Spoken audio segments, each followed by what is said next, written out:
Bonjour à tous. Début aujourd'hui en Côte d'Ivoire des épreuves orales 2019 du baccalauréat artistique et technique. Les candidats sont interrogés en français et en anglais.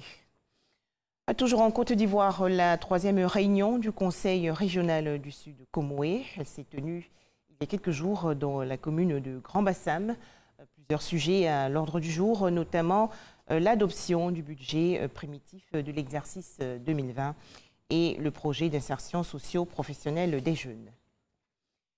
L'Assemblée nationale ivoirienne a adopté hier 11 projets de loi. Au nombre de ces projets, on peut citer celui relatif à la ratification d'une convention internationale sur le mercure. Cette disposition vient ainsi renforcer la lutte contre l'orpaillage clandestin. Le point avec Kolo Koulibaly. 11 projets de loi adoptés devant les députés membres de la Commission des Affaires extérieures, des autorisations de ratification d'accords internationaux. Il s'agit notamment de l'application des dispositions des Nations Unies sur la gestion et la conservation des stocks de poissons grands migrateurs, un accord relatif à la lutte contre la pêche illicite. Il est créé en mai 2000 une agence pour l'assurance du commerce en Afrique. La ratification de l'accord permettra de faciliter, entre autres, l'accès au financement pour les entreprises ivoiriennes. En 2012, l'Union africaine met en place l'institution de la mutuelle panafricaine de gestion des risques. La ratification du traité présente plusieurs avantages pour les États signataires, à savoir la participation à une mutuelle de gestion des risques climatiques couvrant l'ensemble du continent et gérée par les pays africains. L'accès au logiciel Africa Risk Review, qui est un outil d'évaluation et de suivi des risques de l'insécurité alimentaire liée au climat en Afrique. Le renforcement des capacités des États à mieux faire face aux risques occasionnés par les catastrophes naturelles et autres événements météorologiques extrêmes. L'accès à des fonds d'adaptation au changement climatique. Adoption également des conventions sur la sécurité et la santé des travailleurs, sur le travail forcé et sur l'usage des produits chimiques par les compagnies. L'utilisation du mercure est interdite depuis 2013 avec la convention de Minamata.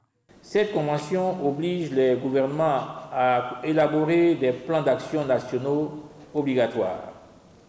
Ces plans d'action nationaux doivent inclure des mesures pour éliminer les formes les plus néfastes d'utilisation du mercure, encourager des méthodes d'exploitation minière sans mercure, protéger les enfants et les femmes en âge de procréer et chercher à améliorer la santé des mineurs. Le ministre de la Justice a également fait adopter les autorisations de ratification des accords sur les privilèges et immunités de l'Agence internationale de l'énergie atomique, convention contre la torture et enfin une convention de l'UNESCO sur les biens culturels volés ou illicitement exportés.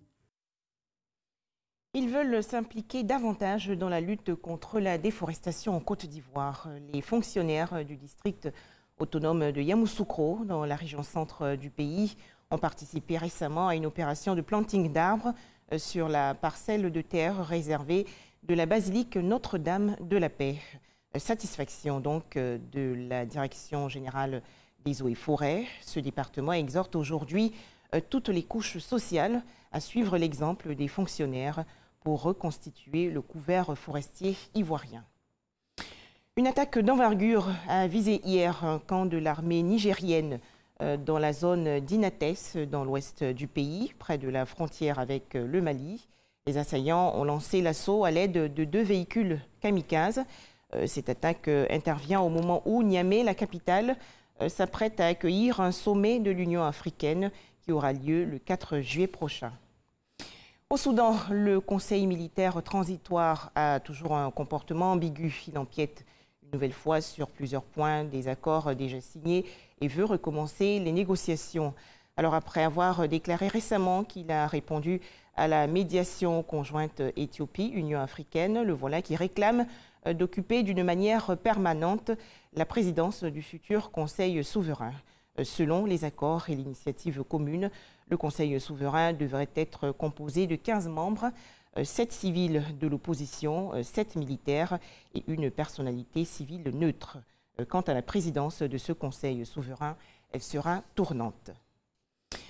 Après les manifestations d'hier dans les rues de Hong Kong, à l'occasion du 22e anniversaire de la rétrocession de l'île à la Chine, quelques centaines de manifestants ont saccagé le Parlement.